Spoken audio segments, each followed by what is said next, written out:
Oferta interesante llegó de Alicante. Allí juega el Hércules, un equipo que a mediados de los 80 peleaba por mantenerse en primera división. Kempes se convierte en el motor, en el alma de un equipo que pelea por no descender.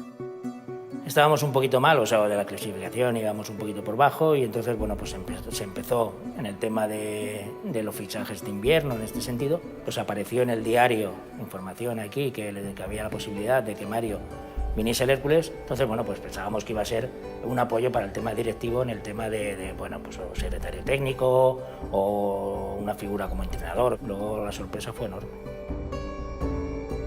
No sé si iba a estar en condiciones para poder afrontar lo que quedaba de liga en el fútbol 11. El Hércules estaba mal y se iba a reforzar con una figura mundial, que es cierto que esa figura mundial estaba, digamos, en el retiro, aparcada, quizás medio olvidada o olvidada totalmente. Él llegó al Rondo, podía haber optado por quedarse fuera, sino que él fue el primero que dijo, y además le dijeron, no, hombre, tú todavía no estás, quédate fuera, y no. Y él accedió a meterse en el medio, incluso parecía como si fuera un juvenil, o sea, diciendo, estoy otra vez empezando al fútbol. Poco a poco se hizo el líder, ahí todo el mundo lo miraba, todo el mundo lo buscaba, todo el mundo quería que fuera Kempes el que tuviera la pelota.